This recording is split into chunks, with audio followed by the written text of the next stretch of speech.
All right, Scott Lanningham with you, SLRadio. We got the Extreme Heat guys with me tonight, Bruce Spellman, Mike Barnes, and we're going to dig on this tune. We don't want to miss the guitar solo.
Oh, man.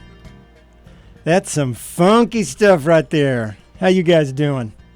We're doing good. I've got a kind of funny story about that if you want me to just jump in. Oh, yeah. Yeah, hit it. That was an arrangement that was done for us by Vernon Porter, who, before he played with us, played with Kenny Loggins. And he brought that song to us, and we recorded it the first time up in Dallas with Eric Tagg. I don't know if you're familiar with Eric. Yeah, great singer. And Eric produced it, and it was a great recording, and it really reflected kind of the 80s, Extreme Heat and the 80s sounds. And so we went to New York to play at the Lone Star. And cool. One of our big songs, we pulled it out to play Vernon's arrangement. And we're playing at the Lone Star, and I don't know if you remember in that place, it had a spiral staircase that came from the dressing room down onto the stage. Right. Yeah. And during the middle of the show, I just kept feeling like somebody was watching me, and I turn around and look, and there's Delbert McClinton standing on the spiral staircase watching us. Cool. And so we played this arrangement, and about 4 months later, he released a new record with this on it, with almost the exact same. Oh, really? Oh, the last Delbert. time I saw him, I asked him about it. I said, "Hey, man, did you get that arrangement after you heard us in New York?" He said, "I don't remember a thing about that." Yeah. But so this actual version was not the '80s version. This is not the Eric Tagg version. We then re-recorded it in early 90s, but with that same kind of 80s sensibility, and so that's the second recording of it. The first one we didn't release, but this one came out. You did. I remember you guys in the early 80s doing a tune by Eric, Mr. Briefcase or something like that. Yeah, Isn't that was right? a very popular song for us. As a matter of fact, believe it or not, Scott, there are still people who come out today and will ask us if we play that song. Was that and the we name of the probably tune? haven't played it since 1982.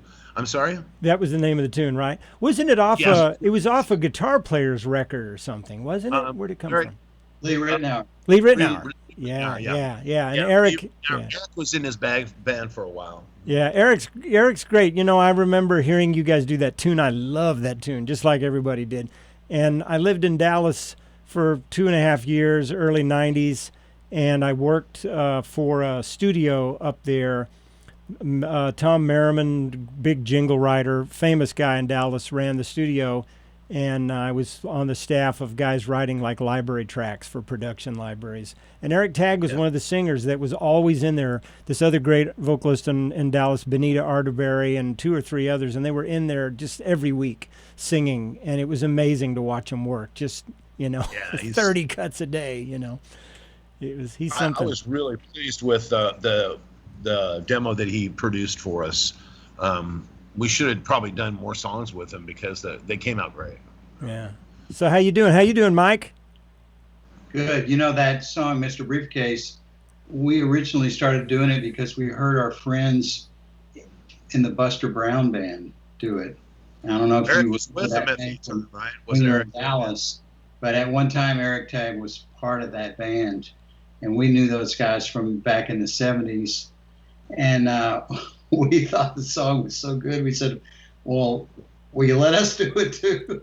Yeah, I'm gonna dig that up. I haven't heard that tune in years. I can't even remember how it goes, but it's a shuffle or kind of, isn't it? Kind of a shuffle. Yeah.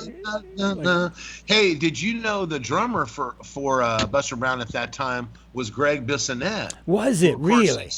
It was Ringo's drummer. Yeah. Greg, and who left. He was. I met Greg in '78. The one year I was at North Texas State University. I lived in Bruce Hall, and he was in Bruce Hall, and he was. I think he was a freshman, and he was in the 1 O'Clock Lab Band, man, as a freshman. Freshman or sophomore. He was a badass mofo, man. Oh, no kidding. And then, of course, I know he went on to L.A., and when he started working, he did Maynard for a while, right? But I think when he got that David Lee Roth gig, I remember going, that doesn't look like Greg. He's got hair. Yeah. Right?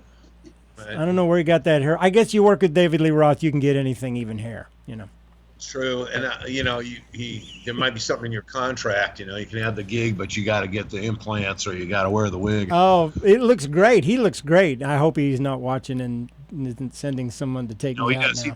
He does look great. And, I saw him a couple years ago, he came here with Ringo, and oh yeah, he's terrific. He's such a major force out there in that scene. Played with so many people and such a great player. And his brother too, Matt. Has done a lot of awesome stuff too, right? When you were telling the spiral staircase thing, I thought you were going to say, and I fell down the staircase onto the stage to start the gig. I thought that's what you were going to say. No, I avoided doing that night. I did everything else wrong, but that was when I didn't do it.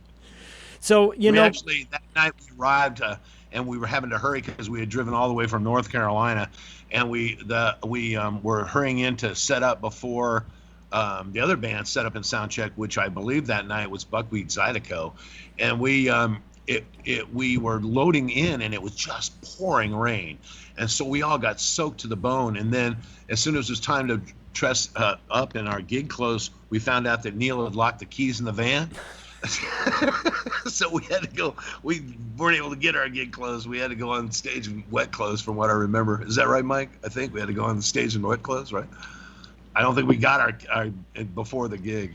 Got our clothes. We got into the van somehow. We did, but I don't think it was until later. But maybe I'm wrong. Well, you guys always end up wet anyway, right? So what does it matter, right? Right? You're just listen to that first tune. I don't know why, but it fogged up my glasses, and I can't get it to stop. It's like I can't see out of the left side. I don't know. It's extreme heat thing. When I look at I was laughing earlier when we were connecting for this. You told me extremeheataustin.com, and I'm like, that your name has become so literal in Austin now. The weather. It's just, maybe that's not what you weren't really going for, a direct weather correlation, but it has come true, hasn't it? This has got to be one of the hottest summers I've ever seen. It has come true. Yeah. That's, hey, any publicity we can get. Yeah, exactly. And so we how just keep getting blamed for everything.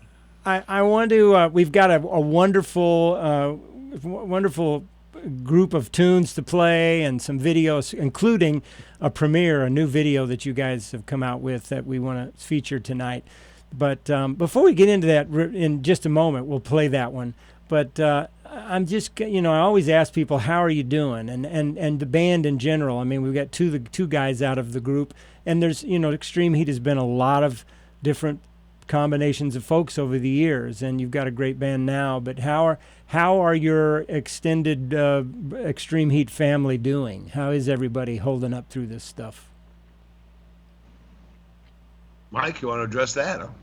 Well, James Finner is actually occasionally doing a gig like outside in a park or in a winery. Another band that I play in with James and our bass player Brad Taylor is Trip Trio. Yeah. With Liz Hattersley. Well, of course we can't do any gigs, but what we've been doing is trying to practice out in my backyard. So we can be outside and if there's a shade tree, we can kind of socially distance. Yeah. And still play. I don't think anybody's really being able to play because there's no place to play. No, and I think Neil has played with his other band that he plays in, Chicken Strut. They play the last Sunday of every month at Waros in the beer garden. Yeah. Mm-hmm. Where's Eddie? What's Eddie doing? You told me he was in the Valley, right?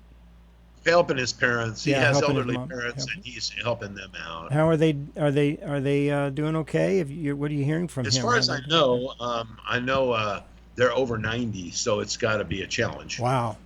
Bless his heart, man. Well, prayers. He doesn't have any siblings, so. Really? Yeah. And you see it when you see Eddie in those videos, man. He look, I love Eddie. He's such a wonderful player, but with that, some of us, when we start to get white hair, whether it's beards or coming out the side of our head, it makes us look a lot older than we are. And when I first saw your video, I'm like, who is that 90-year-old dude on the drums? Wait, that's Eddie. I know, it's sad but true. Playing his ass off, though. We started this band as Steam Heat in 1974,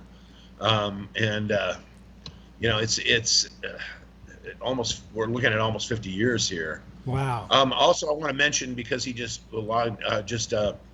spoke up, Steve Vegg, our sax player, is doing concerts at his house in the front yard. Yeah. I didn't get the date, Steve. They went by too fast. I'll put it up again. I can control this. I can put things up. September 12th and 19th. Yes. So he's putting on concerts in his front yard, September 12th and 19th. He's one of the best sax players in Texas. He sure is, and a great, great guy, And it's just too bad. That's the only way to do anything except in somebody's front yard or something like that. I was really super impressed with John Mills' video that Hank put together with everybody tracking their parts. Yeah. And it was super killer, but that's not really like playing together. No. That's true. No, it's not. I'm to try to remember how to play. I'm like working up tunes and stuff, and then taking my laptop downstairs with Logic and then cutting drums to the stuff and playing over and over with it. Just something. Playing with records, doing anything. I'm going back to where I started when I was 14 or 13, playing with the record collection.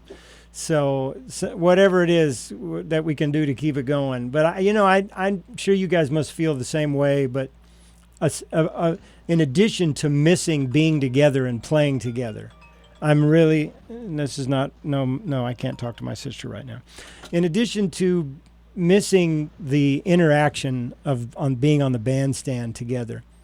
I really, really miss any kind of experience with audience and just the vibe that we get, the energy that moves back and forth, and that celebration around something that's common, that's not controversial. You know, I mean, we never know who's in these audiences when we're performing over the years. But, oh, we lost Mike. Where'd he go? I hope he comes back. Oops. Did we just drop him? I hope it's not me. Somehow he got dropped. I noticed he froze for a second there. So okay, he'll come on. Yeah, he'll be right back, I'm sure. Or I'll try and call him. Oh, and you can talk to this, Bruce, if you want. But I was just going to say how much I miss just the whole community experience around this. Right? It is. It's been a real hole in our lives, and I've been having a lot of anxiety about it, to be honest. I haven't slept well and just worried so much about the club, and then to finally find out it's not going to be able to carry on. Of course, they announced this last week that the club we've been having a residency at for the last 7 years, the 1-to-1, is going to not reopen. And so, that with everything else on top of it, I think it's just going to be an avalanche of the same thing happening to other venues, and not really sure if there's a light at the end of this tunnel. I think we're going to have to find new ways to do what we do. Yeah. And it may be like what they're doing, having, house concerts, yard, out in the yard, find a place to play in the park. I just don't know, to be honest, but I think that's the future, and the foreseeable future is not going to be inside the venues that we're just going to have to figure it out. I mean, I know some venues are trying to invest in streaming gear and figure out how they can do that thing. But so I'm calling Mike, and it keeps saying he's unavailable. I wonder what happened. It says his screen just froze. So tell him to reboot. Yeah. Okay. So just tell him to reboot, and then we'll call him back again. Tell us when he's rebooted, and we'll get him on. We're not giving up on him. Once you're rebooted, he will call you back. Okay. Cool. So Mike Mordecai says Don's Depot is in trouble too. Oh, that's bad. I mean, that place been there probably close to 50 years, right? I mean, or 40 years. Mm-hmm. I mean, it's been. Well, I'll take that back. When I was living on around the corner in the 70s with Mambo, I don't think they were open then. So it's probably been the 80s when they opened, right? So 40 years. Yeah. It's just terrible. It's all I can do, and I've thought about this a lot, I'm sure, like everybody, and all I can let myself do is think that out of this wreckage, we're going to find some new expressions of life and new ways to capture that which we love so much. Just in the same way that and we don't want to go off on a political tangent, but just in the same way the country is having to do some deep soul searching and find a better path. I've got to think that applies to every facet of all of our lives and what we're going through, and maybe even this scene in Austin, which we cherish so much, and which the people are here, right? I mean, venues can open and close, and that doesn't mean that's an easy thing to accomplish at all, especially in this kind of a market and the cost of real estate and everything. But if we just keep working at it together, and we keep holding the faith and working and finding a way, we will, because I agree. We can't give in. I'm just disappointed that the city and the state haven't jumped in and tried to do more to protect this huge asset. It is a huge asset to our city and to our state, and it's a uniquely American thing, really. The nightclub scene like we have. Oh yeah. And it's such a big part of why people want to live in Austin and why people come to Austin, that I would think they would be more interested in being more aggressive about protecting it and not let what's happening now happen. Yeah, I don't understand. Yeah, it is what it is. I don't understand why we could not have found a way to freeze enough aspects of the economic engine to stop the dominoes from falling. It's like we stopped it at one level, but they kept falling back behind there and hitting people down line. And I'm just hoping that we can, if we can make make lemonade out of the lemons of this experience and find something that's even better, hopefully. But because you can't replace some of these places, you just can't replace them. I like your optimism, and I hope so too. Or maybe we shift and we do more on these kind of platforms than we were before. Instead of the in-person experience, it would be more of an experience like this, or Yeah, I've always had this dream of people finding some really awesome piece of real estate in town, maybe a cool historic spot or something where similar to what the Armadillo represented, although it was basically one performance space and a beer garden, right? But some kind of place that could be a real musicians cooperative where you could have maybe more than one performance space, more than one thing happening at a time. You could have rehearsing, you could have performing, you could, just a kind of a meeting ground for this, and a place where people could come and enjoy all this stuff. And not that it would replace the rest of the scene on any stretch, but at least have like an anchor experience like that. Because old Austin, we used to have those kind of things, True. I mean, it's true. They may not have been cooperatives, but they felt like that. And maybe somebody with some money will do that. I wish I could. In the past, I've had some experience with some of the places that have tried to have multiple venues in one location offering different kinds of music. For example, in the 80s, we played a lot in the West End in Dallas, where they had multiple clubs in two buildings facing each other, with different kinds of music all the time, like a piano bar and a club where we played, and then a dance club, and then also later on, where was the other place? There was Fort Worth. There was a place called West Side Story. I don't remember if you remember that, where they had a 2-story big giant building where they put in multiple clubs. It was fun to play. I liked playing that place actually. Didn't last very long. It was just a couple of years. And then there was another one. Where was the other one I was thinking of, where they did that same thing, where they had multiple venues? What was that? Hey, speaking of Dallas, what was that club? Mike Mordecai would know this because I played there with Beto a few times. What was the name of that club on Greenville that had like a frog on top of it or something? It was like That's Tango. That was Tango. Yeah, we played there, and we played there when it was Redo. Mike just chimed in and said that Don's Depot opened in 1972. Wow. And that it became Don's in 77. So it may be the oldest venue beyond this Broken Spoke. Maybe it's probably the oldest, but that's maybe amazing. The oldest continuing operating place. I hate to hear they're not doing well, but I can understand why, because it's a fairly small place, and that's one of the main problems with this is you can't get a crowd of people into a confined space. Right. And that's the problem. And a place like that was intimate, that was the advantage for being intimate, is now a disadvantage for the intimacy. That's gosh, I hope we get Mike back soon. I hate that he's missing all this, but I know he's trying. He's rebooting right now. Okay. I think I was talking to someone earlier about this today, and there's so much this crazy debate about we gotta open up the economy. We're crushing the nation. So much of the economy is open anyway. You ride around and people are everywhere and stuff is going on, but it is the restaurants and the clubs. It's the places of condensed social togetherness, right? That are not opening right now, at least not everywhere, because of obvious reasons of trying to save lives and protect people. But so much of the economy is running.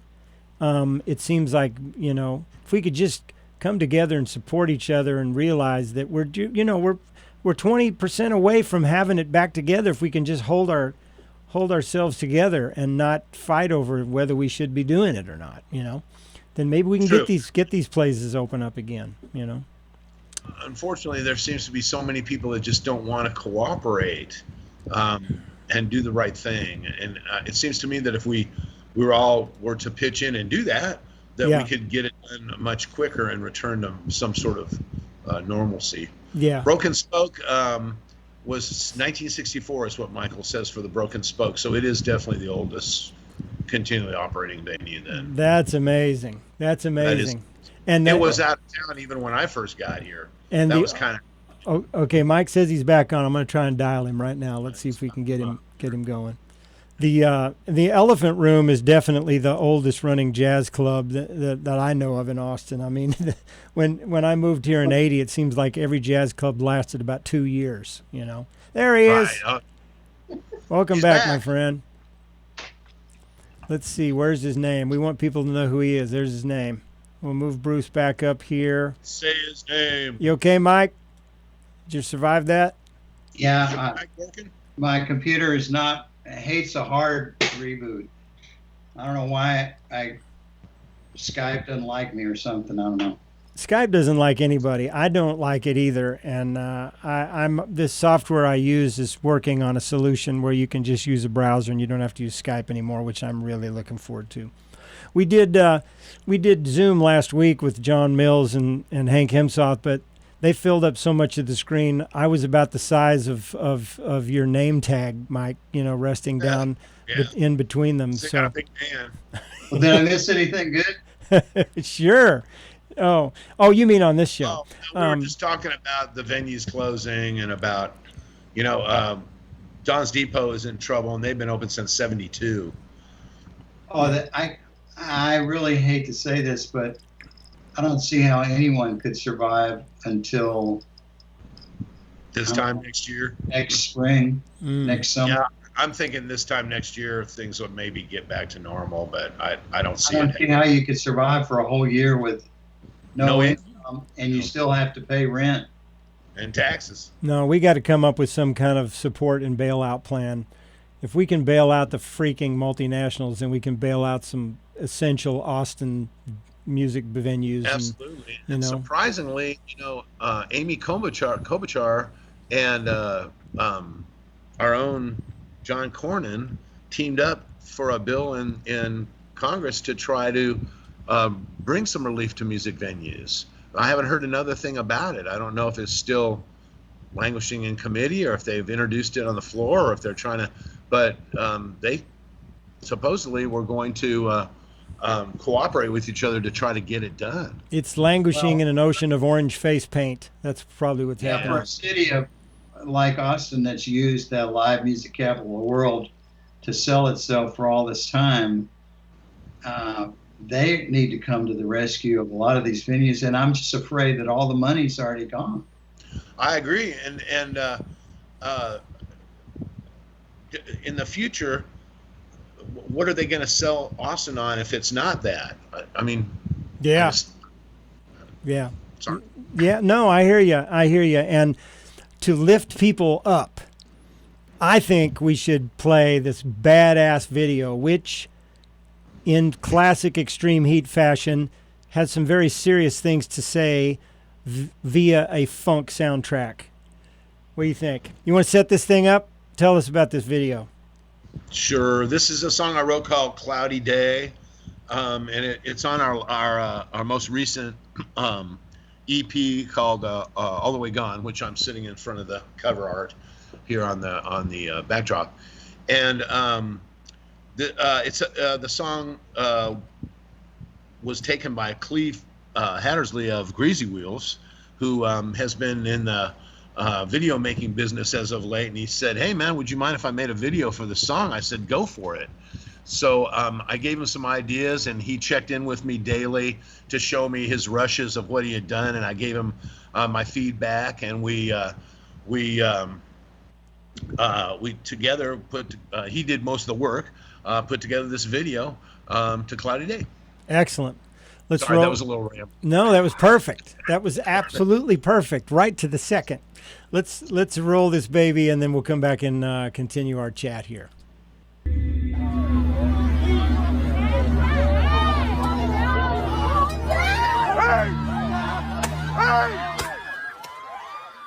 I woke up on a cloudy day.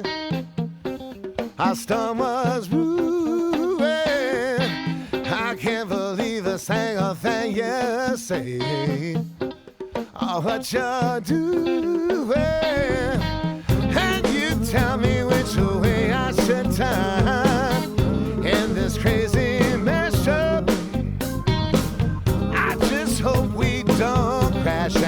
burn, and you trash our place. Don't test the waters with 4 feet. Quickly find you're in too deep. The past is calling, don't answer it, 'cause it's got nothing new to say to you. Your actions spoke 1,000 words. Nobody heard them. You found your crazy high in the birds, and now you spurn them. How you're driving this bus that we're on. Where are you going? I just hope we don't get hit head on. You best be slowing down. Don't test the water with 4 feet. Quickly find you're in too deep. The past is calling, don't answer it, 'cause it's got nothing new to say to you. You're like the clouds. When you leave, we'll have a brighter day. You're like the clouds. When you leave, we'll have a brighter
Wow, guys. Well, it's a little bit of an interesting tempo change from the lag.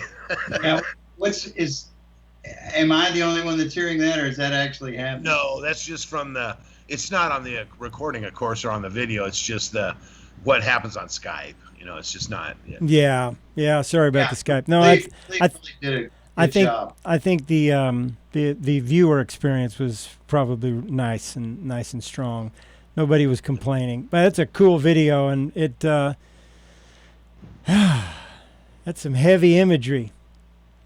That's heavy. Yeah.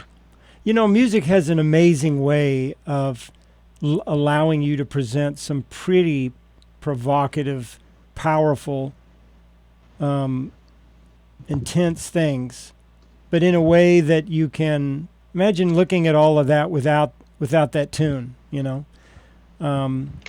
I think That's a good point. I think That's it really gives people a way to, you know, I don't know, pre-digest some of maybe what they're looking at. And I know some folks will listen to a tune and ignore the lyrics, or watch a video and maybe they won't pay much attention. But I think in other ways that shows you why music's so important. sometimes it gives us an opportunity to find a starting point in a conversation which otherwise might not even happen, right? Absolutely. I think that's what we're going for. Well, I think you did well. I think that was awesome. Yeah, He is really Cleve, and Many also thanks I'd to Cleve. like to give a shout out to Bob Simmons, who's of course a well-known documentary maker, and he's the one that shot the footage when we were in New York, and the shot the concert footage of us and the studio footage of us.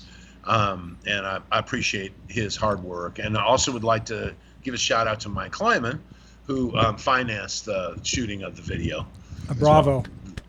Bravo.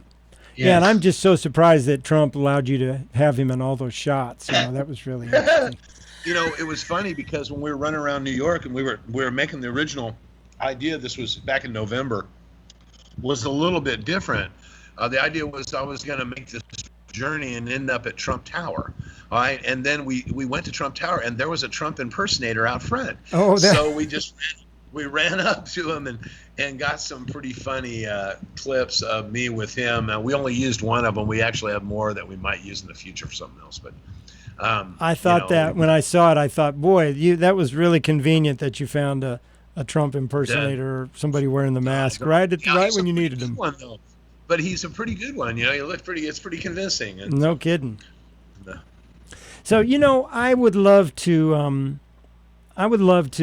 talk a little bit about the origins of Extreme Heat, if you would, because I'm not even sure I understand when you guys were first created. I know I've heard about Steam Heat and then what came later, and I certainly would love to hear you talk about some of the people that played in the early iterations of the band. You mentioned a group at Armadillo, I think, one time, and talk a little bit about that. I think it's so interesting, and it's such a neat way to connect this great thread of history in Austin music. Sure. Do you want to start, Mike? I've been kind of dominating. Well, in 1973, Bruce and Rob Hammond and James Granat and Charles Zip Johnson had a band called Fabulous Vibrolas, and somehow I lucked into getting to audition for a guitar player, and Martin Banks played trumpet in that band, and Larry Williams and sax, and we had a regular residency, a Sunday night residency at the old One Night, which is where Stubbs is now. Oh, okay. And the legendary One Night. It's great. Every Monday night was Storm, a blues band that became the Fabulous Thunderbirds, and we played on every Sunday night. And that's how I met Bruce, and I knew those guys. And then later on, there were a couple of brothers that we met, Ralph Fiol and Al Fiol, that played bass and guitar. Al Fiol was a really good guitar player, and Ralph Fiol was a super bad bass player. And we were going to start a band. I don't think we knew exactly what it was going to be called. And we met this other guy who was a super charismatic singer named Phil Richardson, and he was playing in a band with a really good keyboard player named Neil Peterson. So we just kind of merged together, and yeah, that was like 74. Fall of 74. And you were called Steam Heat then? Yes. Okay. Yes. And we were super lucky. I mean, we got it. We had right off the bat, we started getting gigs. We had a great gig at this club. It's been gone for a long time, but there's a club in Dobie Mall, which was brand new. It opened in 1969, so it had been open for 4 or 5 years, and they had a club called Every Night Is New Year's Eve.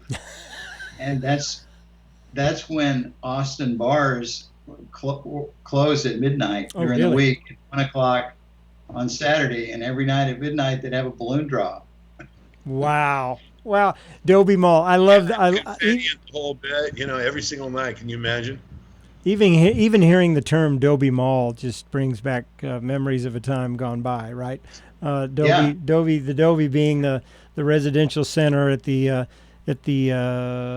southwest corner of the University of Texas campus that has a mall in it that's just about the size of a 2-bedroom house, right? Yeah. Yes, but they had a nightclub, and it was great for us. And we had a manager, a guy named O'Neill Provost, who was a wonderful guy that went to bat for us, and pretty quick. This is fall of '74. Pretty quick into 1975, he got us gigs at Armadillo and Soap Creek and all these wonderful places. And we actually got a chance to kind of get a following. Yeah, and I think something to remember at that time is, Austin was dominated by the progressive country scene. That was the main thing that was going on. That was the most popular thing. And then there were some rock bands too, like the Fools, Van Wolf's band, and Too Smooth, that were excellent. And then there was a small group of blues bands. But nobody when we started doing this, nobody was really doing what we were going to do. Yeah. However, before us, there was another band that had done what we did, a really good band that included Roger Smith, who went on to be the keyboard player for Tower of Power, included Eric Johnson on guitar, included Keith Newberry. Some of the best players in Austin played in this band. And were they called Bumpin' Company? Is that what they were called? Yeah. Was that what they were called? I can't remember what they were called. Johnson, and it was Blind Lemon. Right? Blind Lemon, that's right. And so anyway, Prime there were Lemon? people that attempted to do what we did before, but for some reason it just didn't catch on. But when we started to do it, we were just hit at the right time when I think people were kind of tiring of nothing but the progressive country thing and looking for an alternative. And we just kind of were lucky, I think, to arrive right at a time when people were kind of looking for something else. And we were able to jump in there. And a lot of our success early on, you have to credit it to Phil, the other singer, the guy that originally started with us as a member of the horn section, but we figured out he could sing really good, and we put him right up in front with me, and we became kind of partners in fronting the band. Yeah. But he played in the Longhorn Band, one of the first black members of the Longhorn Band, and he was really, really well known on campus. And what Phil and I would do is every day we would just go down and stand in front of the co-op and talk to every single person we could and promote our thing. And he and above all was so his personality was so attractive. It went a long way toward our success. I think you have to give him credit for that. Oh, he had a certain kind of charisma in the band. And his personality had a lot to do with our early success. But also, I think the fact that we had a good band and we were offering something different, and we were eclectic. We didn't just play, like, we played funky stuff, but we also played weird eclectic stuff. We ranged all the way from Little Feat songs to actually show tunes. We actually played the song Steam Heat, since our name was Steam Heat. We actually played that song from the Pajama Game, believe it or not. We would play stuff like Cold Duck Time or Body Talk by George Benson, so there was a wide range in what we did. And I think that also was attractive.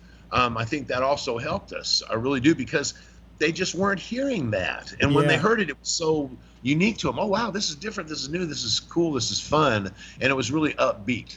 I got here in lucky to be in the right place at the right time. I moved here in '81, and when I started checking out bands in town, you guys were one of the bands that I went to see a lot. At Steamboat, you were kind of holding down a residency at Steamboat at the time, right? And there was Passenger doing their thing, which was phenomenal. There was Beto, Elos Fairlanes doing their thing. Stevie Ray was still here in town, and the Thunderbirds were here. Van was doing his thing. Tomas kind of had his Miles fusion kind of thing going with Jazzmanian Devil. Those were the people that I would go check out. Antones, I could hear great blues bands. But you guys filled a very unique spot. Each of those bands truly did. And to have all of that going on in a town that really didn't feel very big at the time. It was, 350, 400,000 people? when I got here. Of course, it was a hell of a lot bigger Right. than Amarillo, where I had come from, but Right. still, it was just, it felt like the Austin music scene covered more square footage in this town than compared to what it does now. It felt like it was everywhere all the time. To me, that's We what it used to felt like. joke about that. We joked. I'm sorry to cut you off. We used to joke about that in the very early years of this band, when after we switched to being Extreme Heat, which was in 1977. It took us a couple of years to kind of get going as Extreme Heat, but by 1979 we really started going. And we spent about 3 years there where we did what we call the Trans Austin Tour, where we would play like Treehouse south of the river, maybe over at the Armadillo, and then go over across the river to Liberty Lunch. And then when Steamboat opened, we started one of the first bands on 6th Street to have a residency on 6th Street. And then we'd go out north. There was a band called the Alliance Wagon Yard, which is out by where the DPS is now. And we just like made the circuit around town. We didn't really have to go anyplace else and made decent money just doing that. That was possible to do that then. Yeah. It wasn't until a couple of years after that that we were kind of forced to start branching out and going to Houston and Dallas and San Antonio. I mean, for crying out Yeah. loud, you could rent a house in the town for $400 a month. Then you know, Yeah. I mean, so That's you really could nice you could though. live off playing gigs, right? You really could, actually. Yeah, I want to catch us up here real quick. Like we went from 75 as Steam Heat, and then Mike Mordecai came and found us and said, "Do you want to make a record?" And we said, "Yeah." And Yeah, they've been here a year. he helped us put out a record. It was called Steam Heat Austin Funk, and we thought that was the end all be all for us. And it's funny, after the record was out for, I don't know, maybe a year or so, a little bit longer than that, we were super disappointed that we didn't become big stars and end up on Soul Train. And so we broke up and everybody had to get regular day jobs and stuff. And after about 6 months, we decided to form again. And we wanted people to know it was kind of the same thing, but a little bit different. So that's when we changed the name from Steam Heat to Extreme Heat. So And we had a vow that at some point in the future, we would change it again to Supreme Heat. well, it's coming, right? Or if we're, really esteemed Heat, if we actually Esteemed, there you go. So was the breakup that happened, was it directly related to the disappointment of unfulfilled expectations? What brought about the breakup? I don't think so. I don't know if that was all of that, but that was a big part Part of it? I think that was part of it. There was a transition period in there where in the early the record came out in December of 1975, and then we had a bunch of positive press and effects from the record through the beginning of the early 1976, and we actually started to go to Corpus and play. And then in April of 76, they fired me and made Phil the singer. All right, so there was a year period in there when I wasn't in the band, when Phil was fronting the band, and that was the period he's talking about. So I'm not as familiar with that as to why it didn't go. But I always thought it was because you guys wanted to go to San Francisco. Because right after that, didn't you guys go to San Francisco, or was that? Yes, but I think that was more a result of no Extreme Heat. Right. Hey, let's play. I know some of these tunes you've given me are spread out over the band's history, right? Do we want to play something from the 70s? Do we have in the list that you sent me? That leads us to the band in 1970. What you're going to hear right now is the band from 1978, and it's a live recording from the Armadillo. And at that point, Neil had gone off to play with Ed Gwynn in a band called Texoid. And we got James Polk as our keyboard player. Mm-hmm. And Mambo, by this time, Mambo was the drummer. And we were all living or beginning to live down there with Mambo at Goonland and practicing down there. And we needed a bass player. So believe it or not, our bass player was Mitch Watkins, who played bass in our band and sang his butt off. Wow. And it was really fun because Mambo, of course, played keyboards in Rufus Thomas's band. So sometimes what would happen would be Mitch, who can play anything, would take over on drums, and Mambo would go to keyboards, and Polk would come out front and sing. I mean, it was really fun. We had a really good time with that lineup, and that's what you're going to hear right now is that lineup playing a Headhunters tune at Armadillo. And what's the name of that one? Spankalee, I believe, isn't it? Spankalee. Let's roll this. We'll be right back. Y'all ready to get hot? Sounding awful cool out there. I said, are y'all ready to get hot?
Oh my God.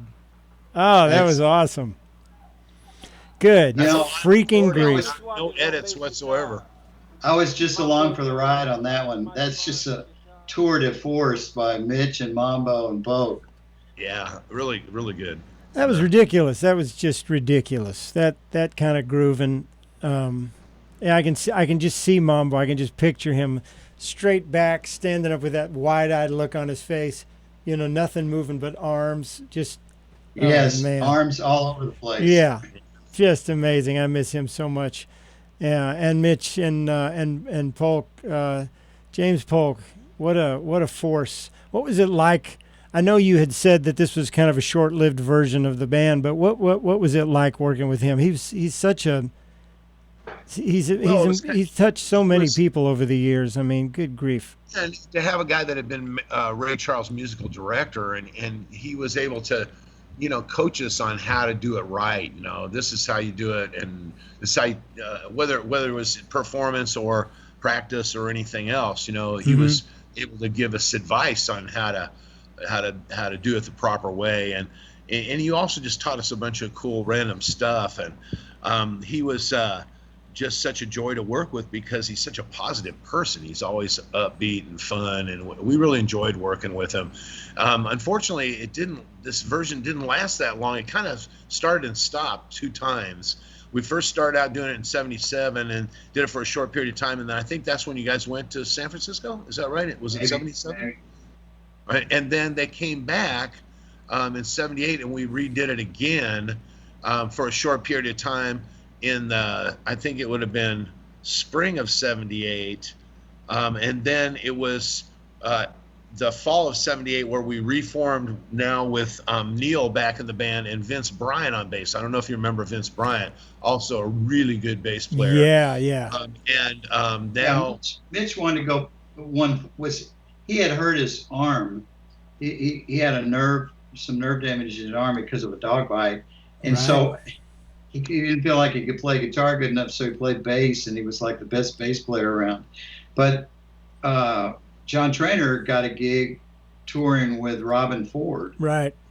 On the what's that '79 album that he put out with, and Ricky Lawson recorded the album, but he couldn't tour with him. So it was Russell Ferrante on keyboards and Jimmy Haslip on bass and John Trainer. Guys that eventually became Yellow Jackets, yeah. Yeah, and they toured in support of Robin Ford's album, and so that's when we got Eddie Cantu to play drums. Okay, Eddie, yeah. For a short period of time, Bill Maddox from the Electromagnets was the in-between drummer, in between Mambo and Eddie. God, this town, man. The drummers in this town. Players, no kid. It's great players. It's not that big a town, and it's just like, good grief. It was just a school to walk into for any instrument, but drummers, you think about it, Mambo and Eddie and Steve Metter, you know, Paul Piercy. I mean, the so many great players. And now there's like a whole nother generation of awesome drummers in this town. And either other cats moving here, you know, Kirk Covington and Tom Breckline, and it's like, you know, there must be a drummer magnet buried somewhere downtown. You know, great for us. Yeah, no kidding. When we reformed in the fall of '78, the very first day that we played our first gigs, we practiced at Mambo's. And then at that time, we were living there. We began to live with Mambo. And so the very first day we had the gigs, in the morning I took the SAT.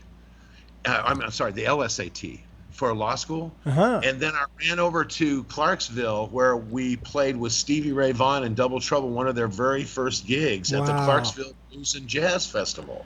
And I can remember standing backstage and talking to Chris Layton and Stevie about their new band and stuff. And we played our set out in the middle of West Lynn. They had set up a stage there in it was called the Clarksville Jazz and Blues Fest. It happened for about 2 or 3 years, put on by the people that ran the Clarksville Grocery and the Hobbit Hole that, of course, banded together to become Whole Foods. Craig and those guys were the ones that put that event on. So then that afternoon, we as soon as we were done with that, noon gig at the festival, we jumped in the van and we drove out to Wimberley, and we started setting up as fast as we can because we had gotten a gig planned for a wedding reception. So while we're setting up, they're having the ceremony, and we can see the ceremony, and they're standing right just a little ways away from us. And all of a sudden, a cop car comes screaming up, and then an ambulance, and then a fire truck, and all this crazy stuff going on. And then a few minutes later, this guy comes over. He turns out he's the father of the bride, and he pays us and said, well, you guys might as well pack up and go home. There's not going to be a wedding. And we said, well, what happened? The groom's father had a heart attack and died. Oh, my God.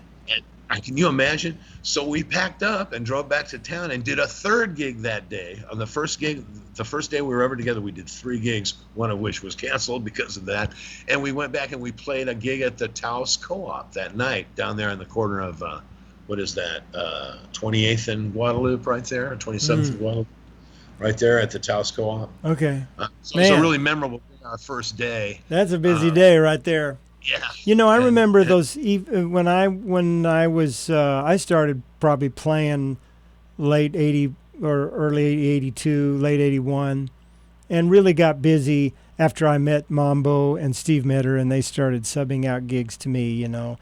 And that was a time when, reflecting on the busyness you're talking about, where I would I would, by the end of the previous month, if I didn't have almost every day filled up for the next month, then I didn't feel like I was getting enough calls. You know, I mean, that's how much work there was, right?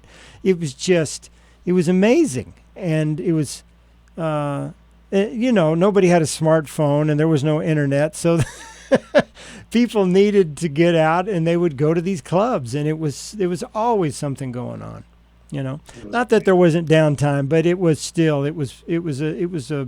a very, very different world and a very rich experience, you know. 78, 79 for us, 78, 79, 80, that was the years of Treehouse and Liberty Lunch. We played at the Treehouse a lot, and we played at Liberty Lunch a lot. Mm-hmm. And then Trans Austin tour you're talking about. Yeah, this was during the Trans Austin tour. It was right during that time period when Steamboat moved from Burnett Road, where they had been in 78. They moved from Burnett Road down to 6th Street and began the 6th Street thing with the first real rock club on 6th Street. And we started playing for them right away and had a regular Wednesday night that went on, I think, for like 7 years, right? Was that right, Mike?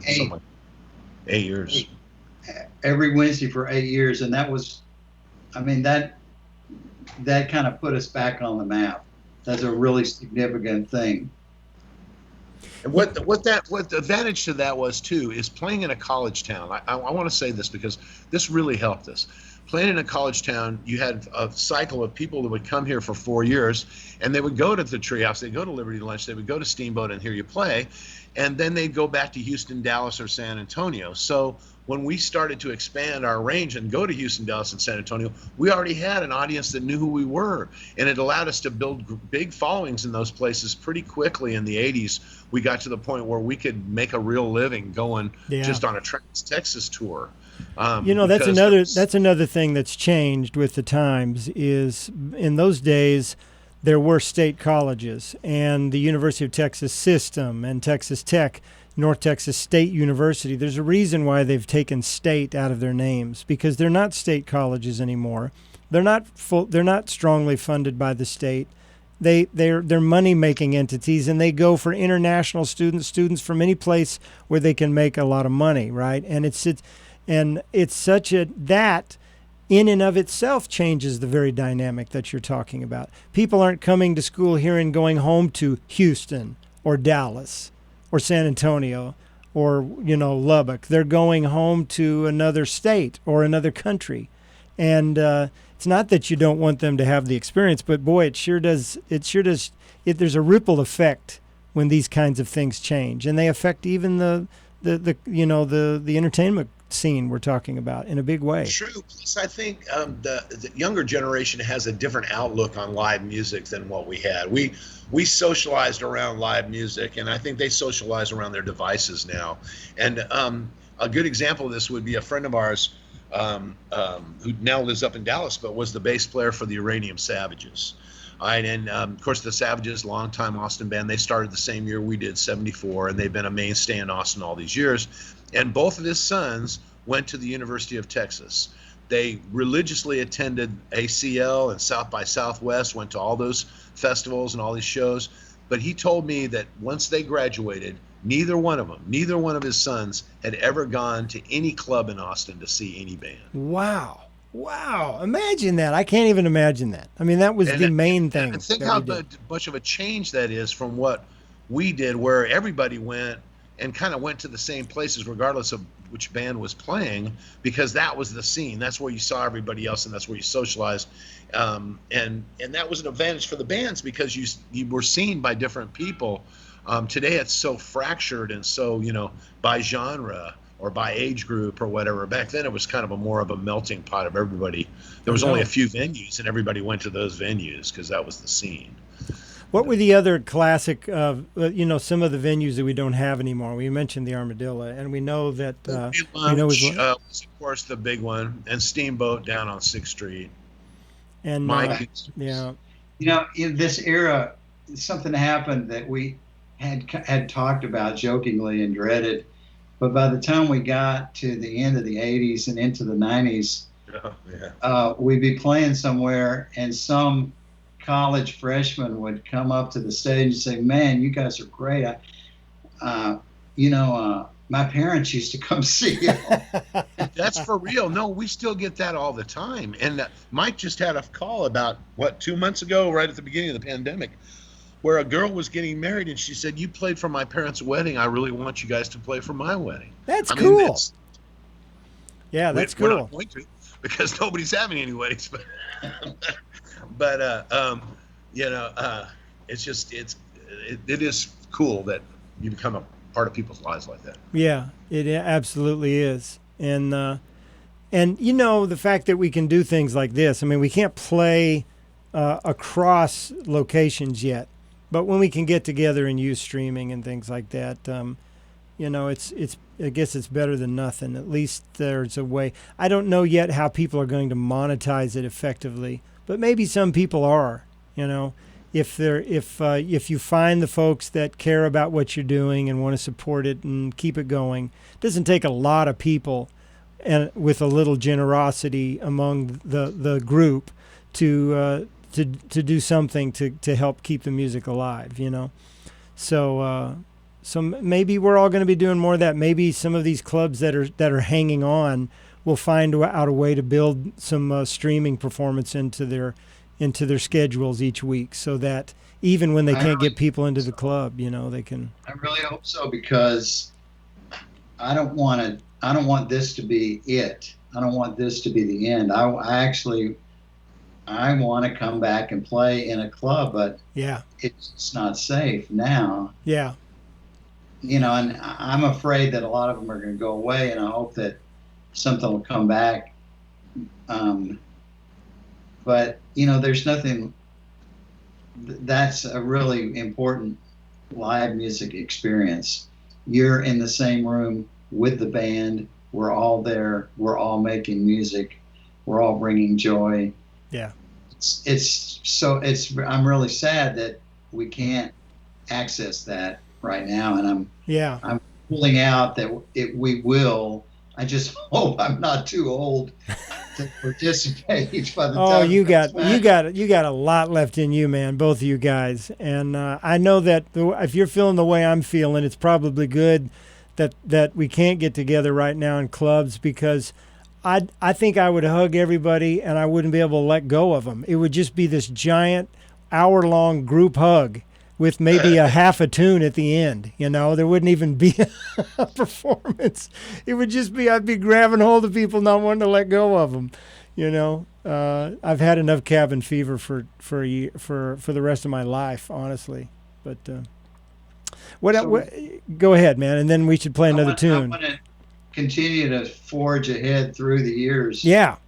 At this point, we've been through some different combinations of bass players and drummers. one time on one of our endless band trips, we sat down and tried to write down everybody that we played for, and it's grown since then, but it's up over 100 that have all been in either Steam Heat or Extreme Heat. And Really? 100 we had members. Wow. we had a combination for some years that we did lots of Saxon gigs with Phil Bass on drums and Gary Herman on bass, and Bruce and me and Neil. And we did Saxon. This is in the early '90s, and we took over the Bad Livers residency. They had every Monday night.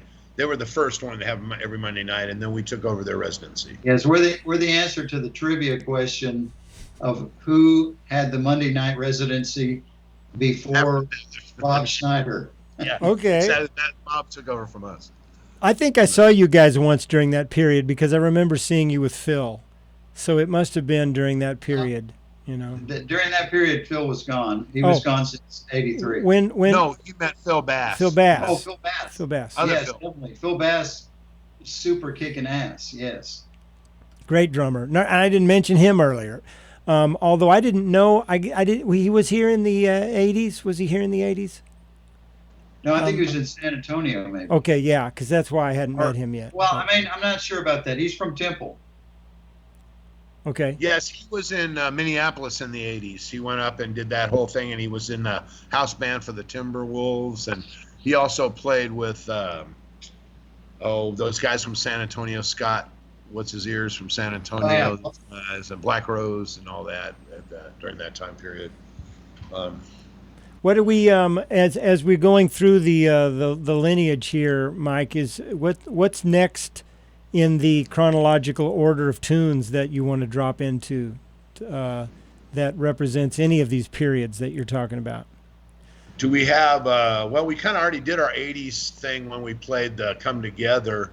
We had a period in the '80s when we had been playing out of town a whole bunch, and we were going to places like Fitzgerald's and Rockefellers in Houston, yeah, up to Dallas and San Antonio, a whole bunch of this place called the Food Liner in San Antonio when St. Mary Street first started out. It was first a big deal.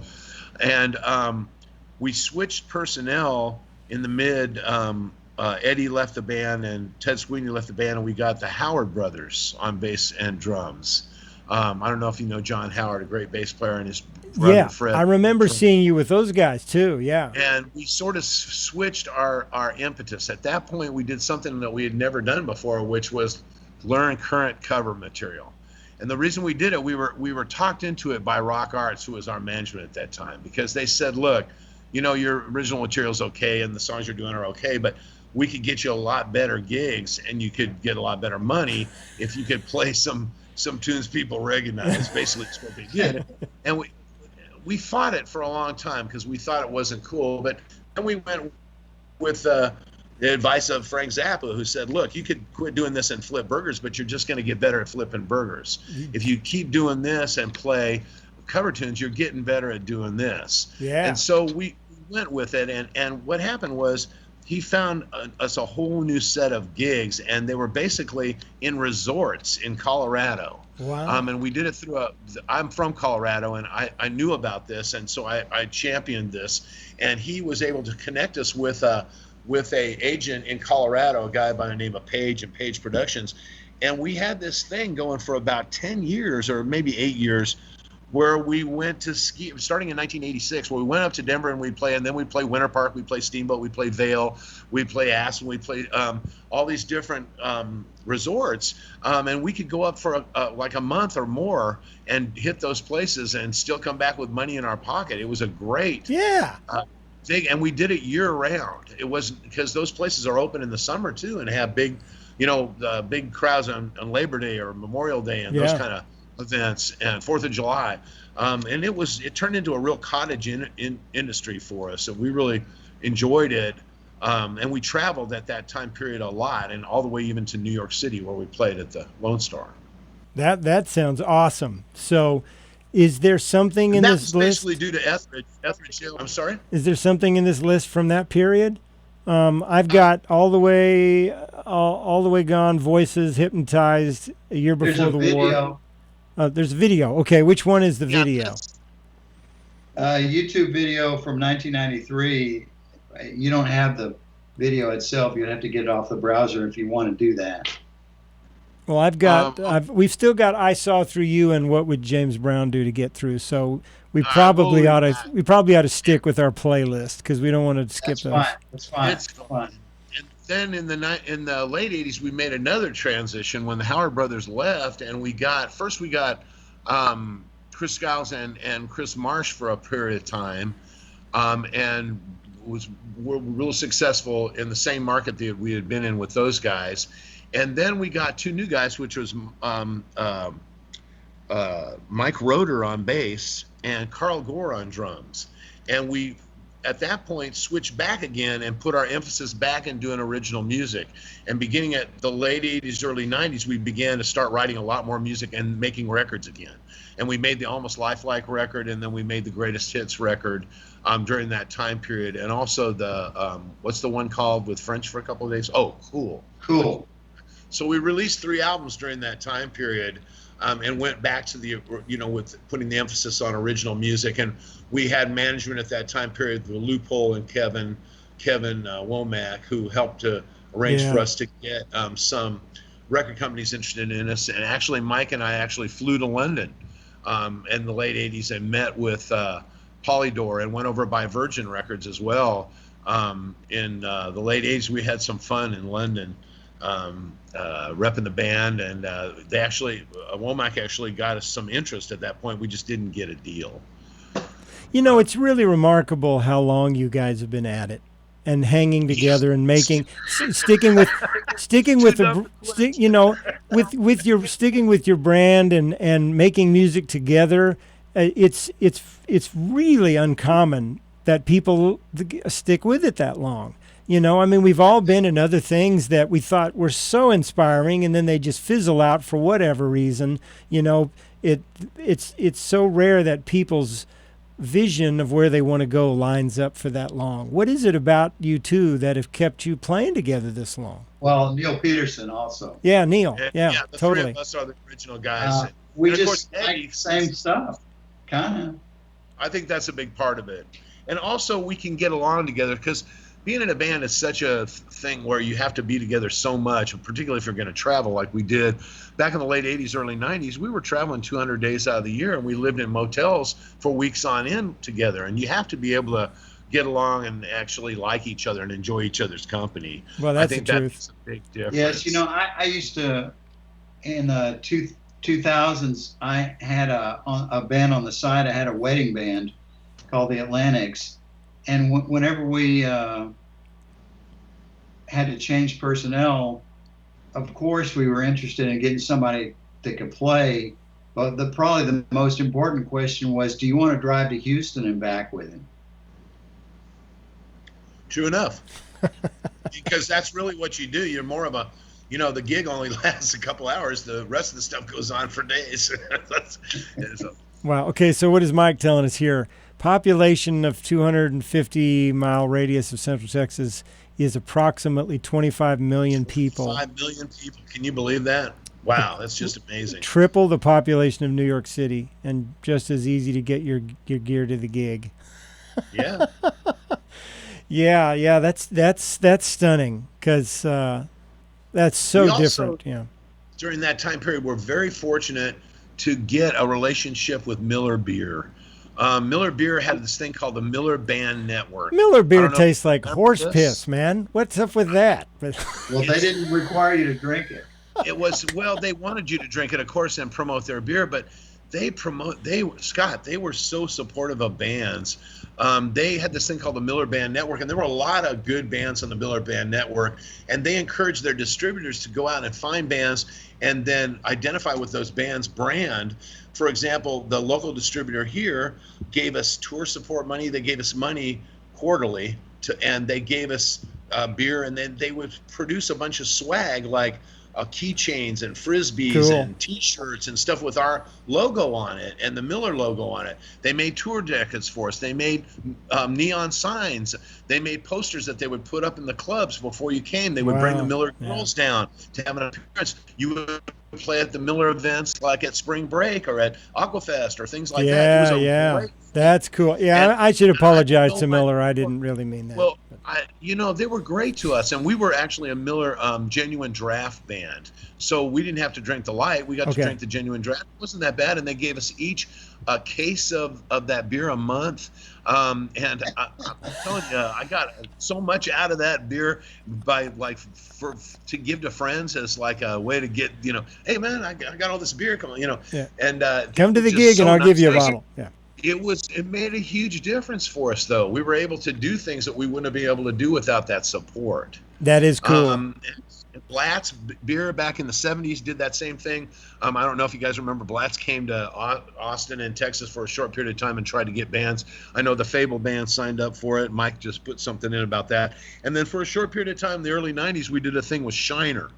But they weren't like Miller. They didn't give you tour support money. They basically gave you a banner with their name on it and your logo on it, and then they gave you free Shiner, and a little bit of thing. But I think Well, that shows you how different. That shows you how different the scene was. That live bands were such important promotional vehicles, right? Exactly. That's right. where the young Exactly people right. were. That's where the scenes were. Yeah. That's what I was going to say. Is I think going forward, this is something that we need to look into, and that this relationship that you could have, say, with a local brewery or somebody like, say, East Cider here in Austin, if they liked what you did and you could identify with them, they could identify with you and be a sponsor, and you could represent their brand. I think that's the kind of thing that's going to make this viable in the future. Get a deal with Tito's Vodka where you promote their brand, and they make events for you to play at. Yeah. Essentially. Yeah, and then go wherever the market takes you. If it's Polygrip or whatever, you just go with it, right? Yeah, no kid, Golden Pond Medicine. But if you look at the big boys, that's what happened to them. If you look at people like the Stones or any of the big touring bands, that's what they've had to do. Yeah. They've made these relationships with these big brand names in order to underwrite those tours. Yeah. They have some great conversations with Kevin Womack, about how the business is evolving too, and the kinds of things, with the disappearance of the recorded music business and the commoditization of all that, the licensing and media and film and TV and all that stuff, and how the focus of managers has pivoted so much in that direction and other directions. That's the kind of adaptation and evolution that makes me feel like out of all of this, we're going to find a way. It may not look anything like what we're used to, or may not look enough like what we're comfortable with and used to, but we'll find a way, because my God, does the world need music. Huh. That's true. That's true. I'm afraid we're just going to have to wait until we can get to a point where people can get together to listen. I mean, as much as there's lots of good things, it's just not the same when you sit at home in front of your computer screen. Yeah. Mike says Polygrip may be the better option. There's laws now that don't let them do that like they used to. That may be part of the reason why that's not happening. Yeah. Although here in Austin, since with the weather, we could have things outside if we could figure out how to do that. True.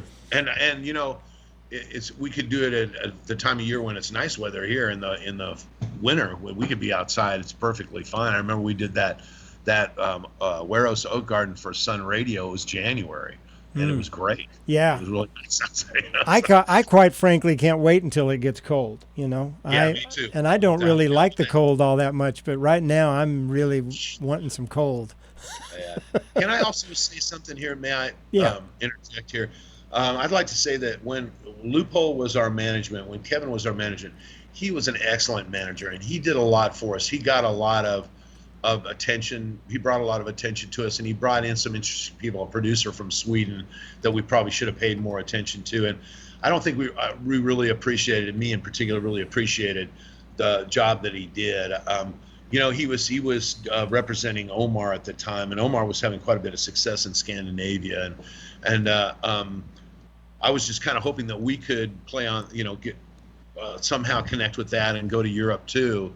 It just didn't work out for us, but I have to give him credit. He is a great manager, and it's evidenced by what he's done since then with like Los Lonely Boys. Absolutely. I have a funny Kevin story. There used to be a club in Dallas. First it was called Tango. It was called Redo. This is like in mid 80s. And 87, I think. We were a big draw in Dallas at that club. And he was going to bring the president of Polydor Records, Peter Asher, from New York to listen to us. And London. Just so happened to also wanted to come to Dallas for the very first Monday night NFL game to see the New York Giants play the Dallas Cowboys. And the club was not usually open, but they opened up for us, and we called all our friends and got a crowd to come down there, and he was going to land and come listen to us and then go to the game or one other. And he landed and stepped out in front of a bus and broke his leg, and they ended up spending that night in the emergency room. And we had we played some for our fans, and then we had to tell everybody, well, sorry, this is all we're going to do. You have to go home. Oh, no. Oh, my gosh. Yeah, it was so weird because we kept waiting. The A&R people from Polydor were there at the club. He was on his way. The A&R people were there, and I still remember them getting on the phone going, well, what happened? And I'll never forget that guy's face. He came out and said, he's at Parkland Hospital. Oh. And we were like, oh, my God, he's not coming, And that was the end of that deal. That's after Mike and I had gone to London and met with them in London at Polydor. Mm.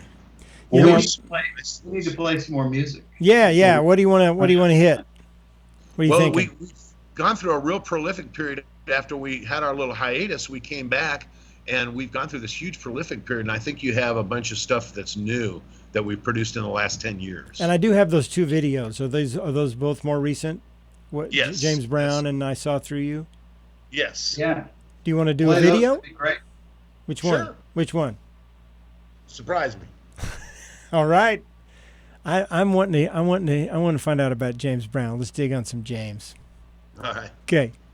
Back in 2008, we had a single out where we asked you, what would James Brown do? I said, people, are you ready? I said, man, are you ready? Can we do our thing? Move it. Do it. Wait a minute, let's do JB thing. 1, 2, 3, go. All right, now.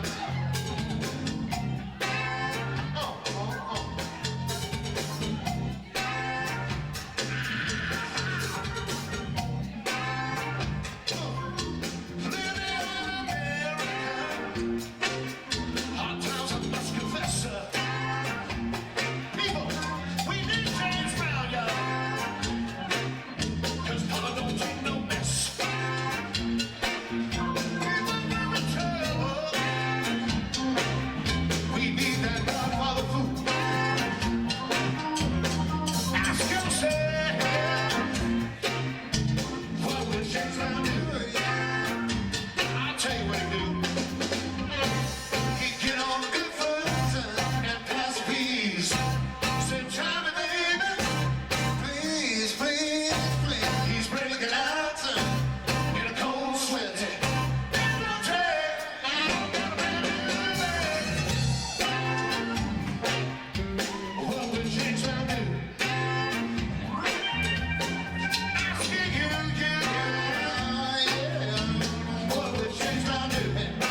Now you are. The Yeah, we're back. videographer is Marv House, who took videos of us a lot. We had a residency at 1 to 1 for 7 years, from 2013 to 2020, every Friday night, or not every Friday night, one Friday night a month. Okay. And he was there a lot and took a lot of great video. And my hat's off to Marv. He is a wonderful videographer who has done lots and lots and lots of bands in Austin, and lots of bands in Austin wouldn't have anything to show for their efforts if it wasn't for him. True. I'm glad you called that out. That's important. There's so many. I think that's part of the story of the tragedy of what's happened this year, because there are the musicians, there are the clubs, the owners of the clubs, all the people that work in the clubs, all the people that support all aspects of the experience, from the people that come and enjoy the music all the way up to the performers and everybody in between, and going sideways in all directions, and it's kind of nobody's avoiding the impact of all of this, some more than others for sure, but we gotta bring it back, man. I just see that video and I see everybody dancing, enjoying it, and I know how much we all miss that, truly. I'm really going to miss that club. The lights, the sound are so good, and our audience likes it so much because they can dance, which is something they really want to do when they come and see us. But also, there's parking, and that's such a big deal in Austin. Yeah, I love that club too. I only played there, I don't know, half dozen, maybe a dozen times. I played there a couple of times with Fredonia, with Christopher Cross, and the collective we put together, and with John Fremgen and the great horn players in town. James Finner's in that band, and I played there with Red a few times, and did even the Tommy's Drum Shop had the drummer collective thing there, once in a while. Right. And I did one of those, and I'd go and watch Kurt Covington and Brannon do their thing, which was just freaking mind blowing, and I'll miss that space a lot. I really. Yes. Now, where are you going to see? That's a great example. I'd almost forgotten about that. Where are you going to see that? Right. Nowhere ever. Yeah, we're gonna have to find we're gonna have to find a big donor. We're gonna find some space. We're gonna have to figure out how to make it happen. Mike, you're in charge of that. Okay. I'll get back with you. Yeah, right. I meant Mike Mordecai. We put out as Bruce said, the last 10 years that we put out 3, 4, 5 recordings. And you should play this video while we have time to play some more video. Bruce and Eddie produced a video from one of the songs on Year Before the War record in 2016 called I Saw Through You. Let's play that one. It's kind of our Little Feat homage. Oh, and I was thinking about that earlier. Everybody in different parts of the scene have their big influences. Clearly, great funk artists. But talk about, you guys are pretty eclectic that way too. You mentioned Little Feat, certainly James Brown, Tower of Power, other Steely big. Dan. Steely Dan, yeah. AWB was a big influence early on, and of course Tower of Power. But also, Marvin Gaye had an album out at that time period when we first got together that was a big part of our sound. It was kind of the Marvin Gaye meets the Headhunters sound, because the What's Going On album had a kind of sound to it that we really liked, and the Headhunters had kind of a sound that we really liked. Yeah, that cut you played with Mitch and Mambo and James Polk sounded like Headhunters for sure. Herbie Hancock, all great influences. All. Oh, you want to roll this video, shall we? Yes. Sure. All right. So again, this is I Saw Through You, and time period of this one. 2016. 16? Yes. Man, that was just yesterday. Yes. Okay, here we go.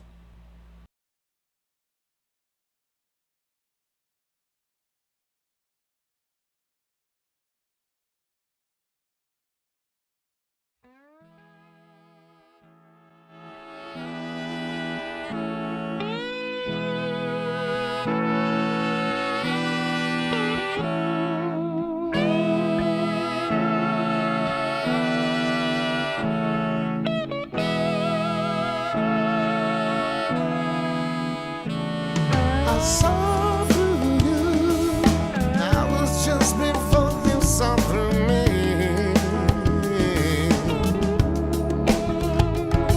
Pink and blue, that's how we thought everything would be.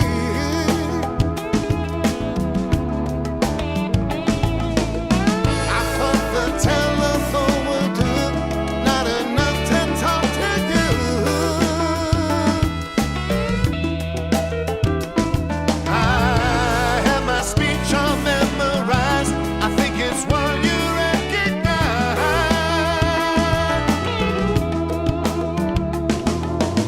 I thought you knew. I saw through you. I thought you knew. I saw through you. Well, I thought you knew I would always be the way I am.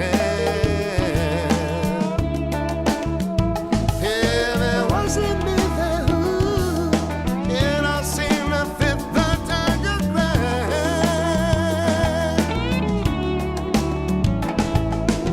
I try so hard to be fair, not the same unless you're there. I wanna say so, what big deal, not the way I really feel.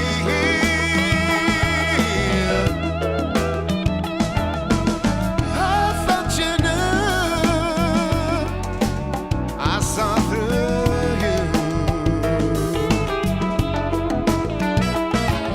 I thought you knew. I saw through you.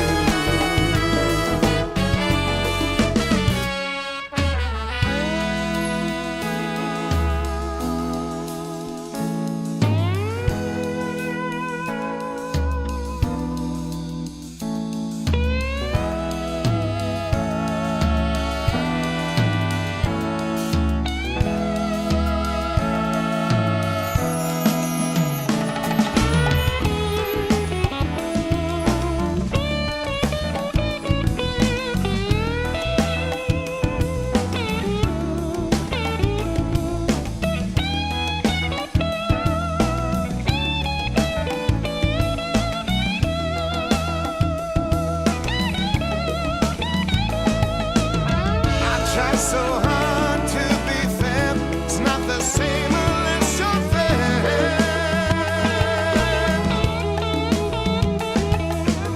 I had my speech all memorized. I think it's one you recognize.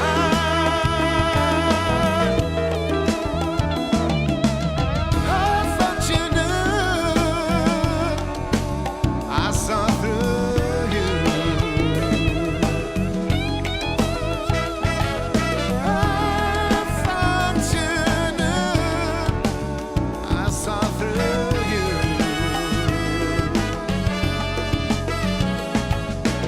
I saw through you. I saw through you. I thought you knew. I thought you knew. I saw through you.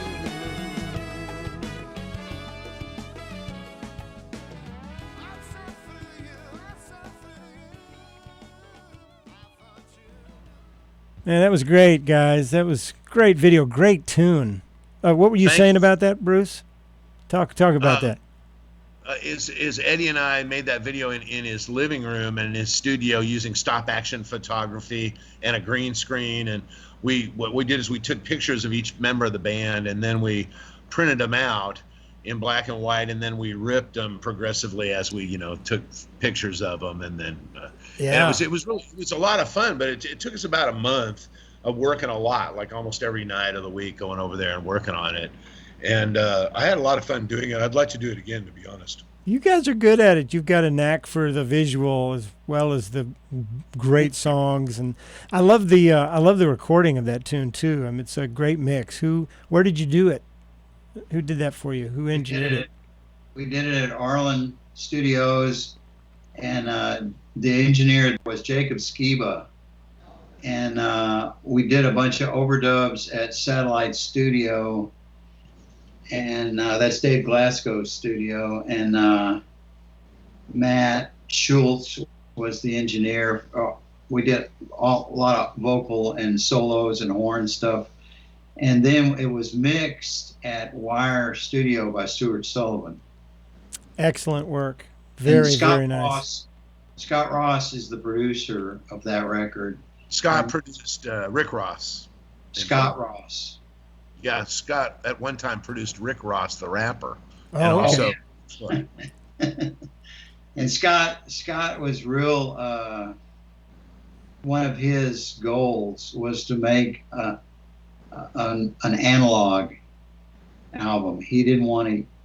We did use a lot of Pro Tools stuff getting it, but he wanted to do an analog mix. And Stuart Sullivan, he's the guy. Did you track analog or did you track digital and mix analog? No, we tracked digital. Okay.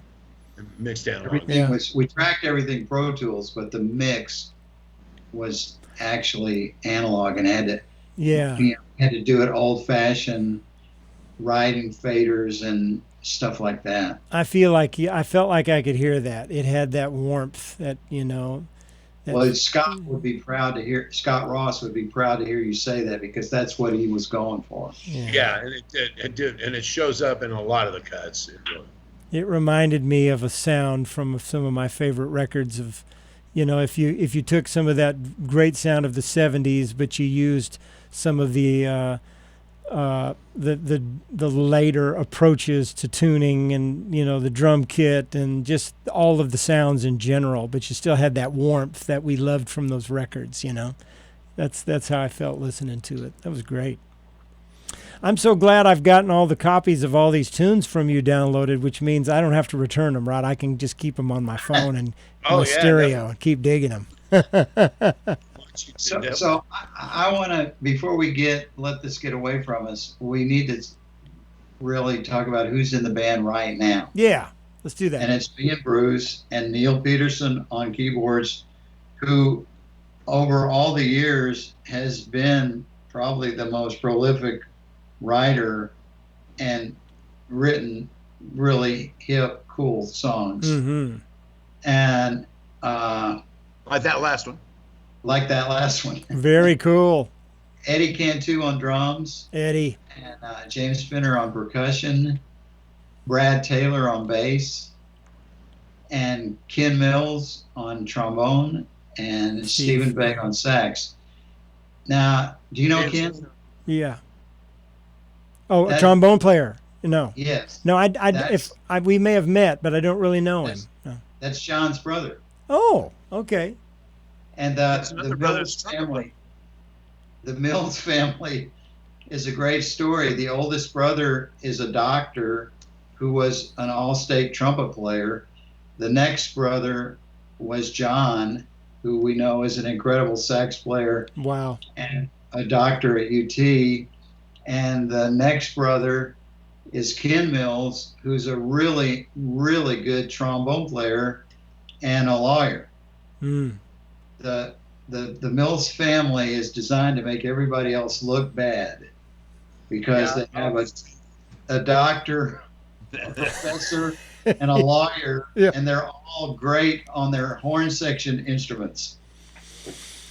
Yeah, you're around those guys, and you just gotta accept second place. And just not fuss about it, right? It's just the way it is.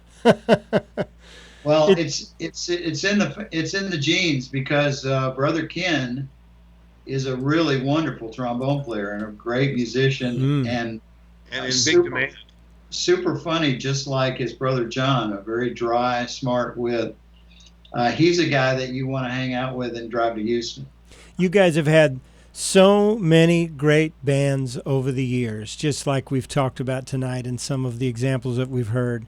But, to my ears, what you're doing right now is as good as anything you've ever done. It just it has the richness of all of that history and all of that maturity and all that experience expressed when you play, I agree. It's a joyous thing. Thank you. Really does. And I've just loved hanging out with you and revisiting some of all this tonight. And, you know, what? We still there? Well, I think we froze for a second. Oh, okay. Mike froze, I think. Mike, did you freeze? Mike's just very, very still. He's always been the Zen guy, right? He just, you know, he holds it real still. There's so much going on around him. He wants to keep the center stable. Do we have something? Do we have something you wanted to end with? What did you want to end with? The new video again. Oh yes, we got to play it twice. I think that's a good tradition. The Mordecai's got me going on that last week with John Mills and his times 10 video premiere, and again with you guys. And Laura, you and Mike have got to come up with a video that you want to play twice next Monday when Mike comes on. So figure out what that is. We need to give a shout out to Mike and Laura, and they've been so great all these years, and we really appreciate them having us on Fable.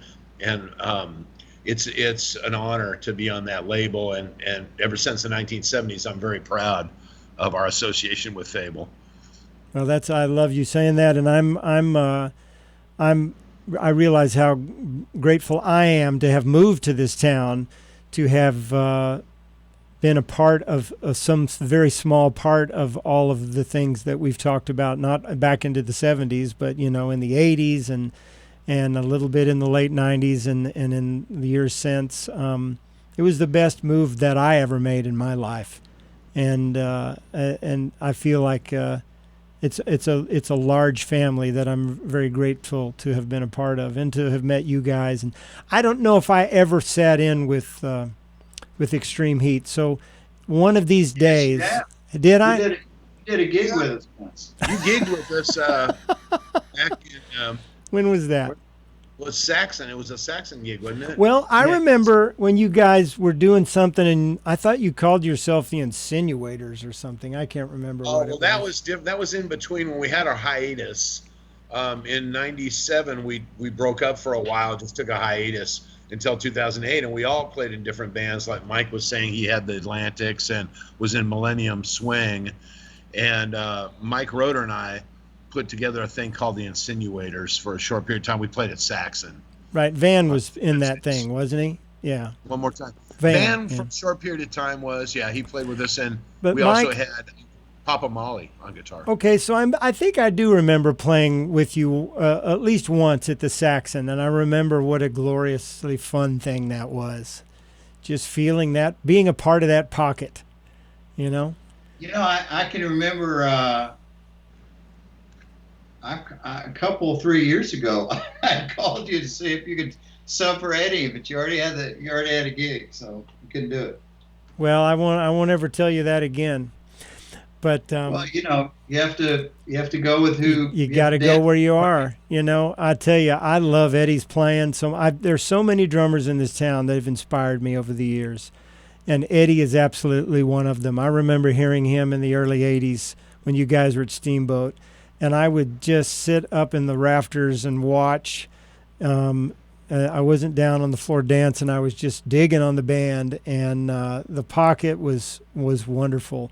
That was Eddie's the man. He really is, man. And I'm so glad he's still cranking away at it, and I wish him the best, and I hope his parents are hanging through all this, and that everybody's back in the saddle soon, because we definitely need that.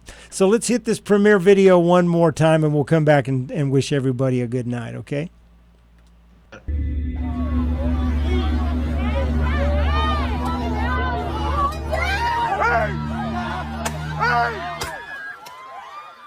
I woke up on a cloudy day.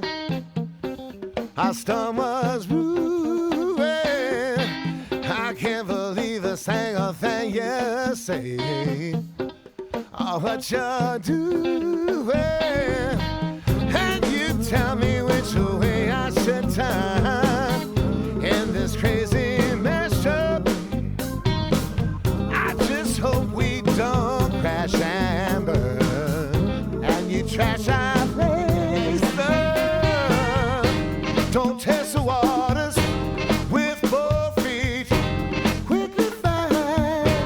you're in too deep. The past is calling, don't answer it, 'cause it's got nothing new to say to you. Your actions spoke 1,000 words. Nobody heard them. You found your crazy high in the birds, and now you spurn them. How you're driving this bus that we're on. Where are you going? I just hope we don't get hit head on. You best be slowing down. Don't test the water with both feet. Quickly find you're in too deep. The past is calling, don't answer it, 'cause it's got nothing new to say to you. You're like the clouds. When you leave, we'll have a brighter day. You're like the clouds. When you leave, we'll have a brighter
I'm glad we played that again. Yes, Appreciate that. I'm digging it. Thank you. We appreciate that. You bet, man. I love you guys, and I'm glad you're well and your families, and I appreciate everybody that joined tonight. Lots of friends chiming in, saying hello, and this is all good. You know, this is part of keeping our spirits up, spending a little time together. It's fun to reflect on where we've come and all this great history, and hear some of it and watch some of it, and you know, use that energy to think about where we're going and keep focused, like we were saying earlier, on knowing that there will be a path and we'll figure it out, because like Mike so well said, I'm not done yet. It's not time to be done yet, right? Well, you know, this is so cool that you will do this. And it's been so long since we've been able to play a gig. Bruce told me earlier in the week, he said, "Man, I'm so excited. It's almost like getting ready for a gig." Yeah, 'cause we haven't done anything for so long. I know. Great. I only live up in, Cedar Park, and I don't even know if I remember how to get to Austin. So Yeah. it's been that long. I think the last gig I played was and was a Monday night with Church on Monday at the Continental Gallery around March 13th or Right. something. And Yeah. I was just going to say Monday, March 13th is the day a lot of stuff ended. yeah, and I haven't been back downtown since. I'm thinking about driving down there soon and then just turn around and coming home just so I can remember how to get there. You know, I just need to see it. Just need to know it's still there. But I feel it. I feel you guys, and again, thank you so much for a great evening of music Thank you, and Thanks Scott. for stories. having us. We really appreciate it. You bet. And let's do it again. You know. We would love that. Yeah, we've still got about 25 years to go over. Yeah. Oh, isn't that the truth? We could bring on. We could get I could see how many people I can fit on this thing, and we could just bring members of the band over the history in and out. And Or that, like we did with the Fable Records deal a couple of years ago when they re-released those Fable records on vinyl. That'd be kind of fun to have all the Fable artists come together and talk about all that stuff. Mike is full of great stories. Oh, wouldn't that would be great, Max? We ought to spin some vinyl. I'll get my turntable out again and put it over here. And by the way, remember everybody, next Monday, it's Michael Mordecai. Isn't that right, Laura? It is next Monday, the 7th. That's next Monday, right? What day of the week is it right now? I can't remember. It's Monday. Okay. So it's a week from today. It's the 31st, so it's the 7th next. I start to lose track. I just about this time in the evening, I don't even know what town I'm in. Yes, but next Monday, Mike Mordecai is going to be here, and we're going to talk about, as he said, which at the time I thought was remarkable. He said we're going to talk about 50 years in the Austin scene. And it seems like everybody I'm talking to has been in the Austin scene for 50 years. So, I've been here almost 40. So there's a lot of history to share. And Mike will be great because he's been at the center of so much of this. And like you mentioned, Fable, we'll be able to talk about that history. So everybody, please come back and celebrate with Mike Mordecai next Monday. Does anybody really know what time it is, Laura said? Isn't that the truth? That's the reason they wrote that tune. That's the reason Chicago wrote that song. All right. Love you all. Thank you for watching. Thank you too, Bruce and Mike. And Thank you. we'll see you all soon next week.